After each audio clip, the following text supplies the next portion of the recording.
আসসালামু আলাইকুম। আমার চ্যানেলে আপনাদের সকলকে স্বাগত।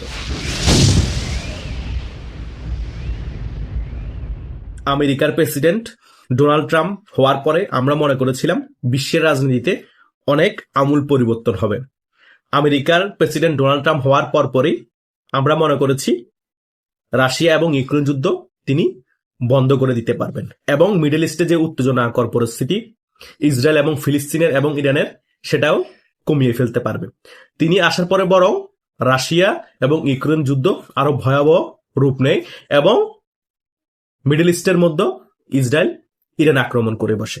কিন্তু সবচেয়ে মজার ব্যাপার হচ্ছে দুটা জায়গার মধ্যেই আমেরিকা পরাস্ত হয়। অলরেডি ইউক্রেন হারার পথে রাশিয়া মোটামুটি ইউক্রেনের অনেক ভূমি দখল করে নিয়েছে, আর রাশিয়া সমঝোতা আসবে, কিন্তু ইউক্রেনের যে ভূমিগুলো দখল করেছে সেগুলা তারা ছাড়বে না। কিন্তু ইউক্রেনের প্রেসিডেন্ট জেলেনস্কি রাজি হচ্ছে না। কিন্তু লাভ নেই, রাশিয়া আরো আক্রমণ করবে, যুদ্ধ আরো বাড়াবে এবং আরো ভূমি দখল করবে ইউক্রেনের। আমেরিকা অনেক চেষ্টা করার পরেও রাশিয়াকে হারাতে পারেনি, বরং প্রক্সি যুদ্ধে আমেরিকার হার হয়েছে। সেম ভাবে মিডল ইস্টের মধ্যে প্রক্সি যুদ্ধে আমেরিকার হার হয়েছে। ইরান যে মাইকটা দিয়েছে ইসরায়েলকে, এটা ইতিহাসে লেখা হয়ে থাকবে। বাধ্য হয়ে পরে দিয়ে আমেরিকা হস্তক্ষেপ করে যুদ্ধ বন্ধ করেছে, সেখানেও প্রক্সি ভাবে পরাস্ত হয়েছে আমেরিকা। দক্ষিণ এশিয়ার মধ্যে তারা ছড়ি ঘুরানোর চেষ্টা করেছে বাংলাদেশের রেজিম চেঞ্জ করে, আরো অনেকগুলো ছোট ছোট রাষ্ট্র রেজিম চেঞ্জ করে দিয়েছে ডিপ স্টেটের মাধ্যমে। কিন্তু বাংলাদেশটা সবচেয়ে বেশি গুরুত্বপূর্ণ হচ্ছে আমেরিকার জন্য। সেই কারণে আমেরিকা বাংলাদেশকে টার্গেট করেছিল ভারতকে চাপে ফেলানোর জন্য। কি জন্য? ভারত রাশিয়ার কাছ থেকে দেদারসে তেল কিনছে, আর সে টাকা দিয়ে নাকি রাশিয়া ইউক্রেনের সাথে যুদ্ধ চালিয়ে যেতে পারছে। সেই কারণে ভারতকে চাপে ফেলতে হবে। যে প্ল্যান সেই কাজ। বাংলাদেশের রেজিম চেঞ্জ করে ফেলেছে সিআইএ এবং আইএস এর মেটিকুলাস ডিজাইনের মাধ্যমে, ডিপ স্টেটের মাধ্যমে। আমেরিকা কিন্তু বাংলাদেশের রেজিম চেঞ্জ করে খেলা শুরু করে দিয়েছে। কিন্তু বাংলাদেশে শেখ হাসিনার সরকার পতনের পরে 15-16 মাস পরে এখন আবার নতুন করে ভারত সেই খেলা শেষ করতে যাচ্ছে। সেই কারণে আমি বলতেছি আমেরিকা বাংলাদেশে খেলা শুরু করেছে আর শেষ করবে ভারত। জিও পলিটিক্সের মধ্যে আমেরিকা দক্ষিণ এশিয়া বলুন, মিডল ইস্টে বলুন এবং রাশিয়ার ক্ষেত্রে বলুন, সকল জায়গায় মার খাচ্ছে এই ডোনাল্ড ট্রাম্প প্রেসিডেন্ট হওয়ার পরপরই। এই বাংলাদেশেও রেজিম চেঞ্জ করে তেমন সুবিধা করতে পারেনি আমেরিকা। হয়তোবা এখনো হালকা হালকা প্রভাব আছে, অনেকাংশে কমে গিয়েছে 5 আগস্ট পরবর্তী সময় যে প্রভাবটা ছিল, কারণ ভারতের কূটনীতির কাছে হার মানতে বাধ্য হয়েছে এই ট্রাম্প প্রশাসন। ভারত মোটামুটি গুছিয়ে ফেলেছে বিশ্বের সকল পরাশক্তিকে। রাশিয়ার সাথে এখন ইতিহাসের সবচেয়ে ভালো সম্পর্কতে আছে এবং আমেরিকার সাথে এখন সম্পর্ক ভালো হয়ে যাচ্ছে। আমেরিকা বাধ্য হয়ে ভারতের সাথে সম্পর্ক ভালো করছে, কারণ আমেরিকা ভালো করে বুঝে গিয়েছে ভারতের সাথে লাড়ালাড়ি করে বাংলাদেশে অবস্থান 100% পাকাপুক্ত করা সম্ভব না এবং ভারতকে চাপে ফেলানো সম্ভব না। কারণ বাংলাদেশ হচ্ছে ভারতের পেটের মধ্যে। ভারত চারিদিক দিয়েই ভারতের বর্ডার, শুধু একদিক দিয়ে শুধু মায়ানমারের বর্ডার আছে বাংলাদেশে। তাই ভারত চাইলে বাংলাদেশে কব্জা করা কোনো ব্যাপার না। আমরা যতই চেষ্টা করি আমরা সম্পূর্ণভাবে নিয়ন্ত্রণ করতে পারবো না বাংলাদেশকে। এবং ভারতকে লড়াই করলে ভারত চীনের সাথে সম্পর্ক আরো ভালো করে ফেলছে, রাশিয়ার সাথে আরো সম্পর্ক ভালো করে ফেলছে, মিডল ইস্টে আমার যে সকল অ্যান্টি দেশ আছে ওই সকল দেশের সাথে সম্পর্ক ভালো করে ফেলছে।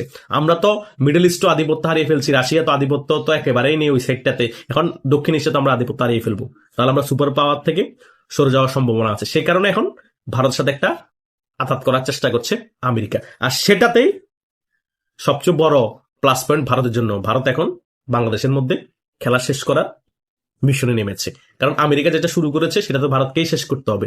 ভারত যে নিয়ন্ত্রণটা 5 আগস্ট পরবর্তী সময় বাংলাদেশে হারিয়ে ফেলেছে সেটা আবার পুনরুদ্ধার করার চেষ্টা করছে তাদের কূটনীতির মাধ্যমে। আমেরিকা আস্তে আস্তে করে তাদেরকে গুটিয়ে নিচ্ছে বাংলাদেশ থেকে। হয়তোবা এখনো হালকা হালকা প্রভাব আছে, সেটাও কিন্তু আর বেশি দিন থাকবে না। এটা রিয়েলিটি। যত তাড়াতাড়ি ডক্টর নুসগং এই রিয়েলিটি মেনে নিবে ততই তাদের জন্য মঙ্গল, বাংলাদেশের জনগণের জন্য মঙ্গল, বাংলাদেশের জন্য মঙ্গল। কারণ বাস্তবতা সকলকে মেনে নিতে হবে। কারণ ভারত চাইলে বাংলাদেশে অনেক কিছু করা সম্ভব, কিন্তু ভারত সেগুলো না করে কূটনীতিক পথ বেছে নিয়েছে। আস্তে আস্তে করে সকল কিছু তারা গুটি সাজিয়ে তাদের স্বার্থ হাসিল করার চেষ্টা করছে এবং বাংলাদেশের মধ্যে আবার আওয়ামী লীগ স্টাবলিশ করার চেষ্টা করছে, শেখ হাসিনাকে প্রত্যাবর্তন করানোর চেষ্টা করছে। এগুলা করানোর জন্য ভারত যা কিছু করার সকল কিছু বহির্বিশ্বে করে যাচ্ছে। কোথা থেকে কিভাবে চাপ দেওয়া হবে, কোথা থেকে কিভাবে সুন্দর করে গুছিয়ে এনে আওয়ামী লীগকে আবার বাংলাদেশের রাজনীতি প্রত্যাবর্তন করানো হবে, সকল কিছু অলরেডি মেটিকুলাস ভাবে ভারত সাজিয়ে নিয়েছে। জাস্ট সময়ের ব্যাপার, এমন ভাবে বিস্ফোরিত হবে কল্পনা করতে পারবেন না। আর সেই বিস্ফোরণের মধ্যে বাংলাদেশের জনগণ আওয়ামী লীগের পাশে থাকবে, শেখ হাসিনার পাশে থাকবে। সে কারণে তো এখন বাংলাদেশের অনেক মিডিয়া এখনো বলতে শুরু করে দিয়েছে শেখ হাসিনার আমলে কি ফেসিস্ট ছিল, এখন তো তার থেকেও বড় ফেসিস্টের জন্ম হয়েছে বাংলাদেশে। জামাত ইসলাম তো এখন আরো বড় ফেসিস্ট, ডক্টর আরো বড় ফেসিস্ট। জনগণই বলছে আমরা আগেই ভালো ছিলাম, আমরা শেখ হাসিনাকে চাই। জনগণ আবারও বলছে শেখ হাসিনার মতো ফেসিস্টই আমরা বাংলাদেশে চাই। শেখ হাসিনা ফেসিস্ট ছিল, ভালোই ছিল। কেন বলছে? কারণ শেখ হাসিনা বাংলাদেশের জনগণের জন্য অনেক কিছু করে দিয়েছে, যেটা এই ডক্টর ইউনূস গংরা আসার পরে ক্ষমতায় 15-16 মাসে শুধু ধ্বংসই করেছে, উন্নয়ন তো কিছু করেইনি। কোন সেক্টরে তারা উন্নয়ন করেছে আমাকে দেখান। বাংলাদেশের জিডিপির গ্রোথ একেবারে ধ্বংস করে দিয়েছে। বিশ্বব্যাংক বলছে শেখ হাসিনার সরকার ভালো ছিল, বিশ্বব্যাংক শেখ হাসিনাকে কারণ ঋণ দিয়েছে, ডক্টর ইউনূসকে ঋণ দিবে না। ডক্টর ইউনূস নিজের ব্যাংকের শুল্ক পর্যন্ত তিনি মওকুফ করে ফেলতেছে। তিনি ক্ষমতায় বসার পরে তিনি তার ধান্দায় আছে, তিনি বাংলাদেশের মানুষের ধান্দা করবে। যে ব্যক্তি মুক্তিযুদ্ধের সাথে কোনো সংশ্লিষ্ট নাই, যে ব্যক্তি মুক্তিযুদ্ধকে মনোপ্রাণে ধারণ করে না, সে একটা স্বাধীন সার্বভৌমত্ব দেশের এখন প্রধান উপদেষ্টা হয়ে বসে আছে। একটা মুসলিম দেশের মধ্যে একজন শুধু ইউনূস প্রধান উপদেষ্টা হিসেবে বসে আছে। আর আমাদের কিছু হুজুর আছে ডক্টর ইউনূসকে দুধ বানায় ফেলতেছে, নবীর পর্যায়ে নিয়ে যাচ্ছে। এই সকল ধর্ম ব্যবসায়ীরাই ইসলামটাকে ধ্বংস করেছে, এখন বাংলাদেশটাকেও ধ্বংস করে দিচ্ছে। তাদেরকে এখন যদি বাংলাদেশের জনগণ প্রতিহত না করে, বাংলাদেশ থেকে ইসলামও ধ্বংস হয়ে যাবে এবং বাংলাদেশের কৃষ্টি কালচার যে সংস্কৃতি আছে সকল কিছুই ধ্বংস করে ফেলবে এই ধর্ম ব্যবসায়ীরা ডক্টর ইউনূসের সহায়তায়। অলরেডি মুক্তিযুদ্ধ ধ্বংস করা শুরু করে দিয়েছে, অলরেডি মেয়েদের পিছিয়ে লেগেছে। তারা মেয়েদেরকে নিয়ে হোটেলে মদ মাস্তি করে, মদ খায়, আর তারা সারাক্ষণ পদ্মার কথা বলে বলে ইসলামের দোহাই দেয়। আরে ভাই, তোর ঘরে মা বোন আছে, তাদেরকে আগে পদ্মা করানো শিখা। আগে তোরা সমকামিতা থেকে বাইরে হয়ে আয়, আগে তোরা মাগিবাজি বন্ধ কর, তারপরে মানুষকে নসিহত দে। নিজেরা ঠিক নেই, অন্যদেরকে 5 ওয়াক্ত নামাজের কথা বলছ। নিজেরাই ঠিক নেই, অন্যদেরকে নসিহত দে। নিজে ঠিক থাকলে, সকল কিছু পিওর থাকলে অন্যকে নসিহত দেওয়া যায়, ইসলামের কথা বলা যায়। তোরা জান্নাতের টিকিট বিক্রি করস, তোরা ধর্ম ব্যবসা করস, অন্যকে নসিহত দেস। সাধারণ মুসলিম যারা, তারা তোদের থেকে ভালো, তারা মাগিবাজি করে না, তারা মিথ্যা কথা কম বলে, তারা ধর্ম ব্যবসা করে না, অন্তত 5 ওয়াক্ত নামাজ পড়ার ট্রাই করে, পরিবারকে হিজাবের মধ্যে রাখার চেষ্টা করে। সে কারণে সাধারণ মুসলিম তোদের থেকে বেশি জান্নাতে যাবে। আর তোরা জান্নাতের টিকিট বিক্রি করে তোরা জান্নাতে যাবি না, কারণ আল্লাহ কখনো ধর্ম বিক্রি করতে বলে নাই। আল্লাহ পূজা এবং রোজাকে এক করতে বলে নাই, বলছে কোথাও? বলে নাই। তো আমরা অন্তত বাংলা অনুবাদ পরিচিত কোরআন আমরা তো জানি, অন্তত বেসিক ধারণা তো আমাদের আছে। আমাদেরকে আর গুমরা করতে পারবে না। আধুনিক যারা তরুণ সমাজে, তাদেরকে আর গুমরা করা যাবে না। আমরা মৌদুদিবাদ ইসলাম বাংলাদেশে চাই না, আমরা আল্লাহ রসুলের ইসলাম চাই। তাই আমেরিকা যে খেলা বাংলাদেশে শুরু করেছে, সেই খেলা ভারতের হাতেই শেষ হবে। আর বাংলাদেশের মধ্যে আওয়ামী লীগ এবং শেখ হাসিনা খুব শীঘ্রই ফিরত আসছে, কেউ ঠেকাতে পারবে না।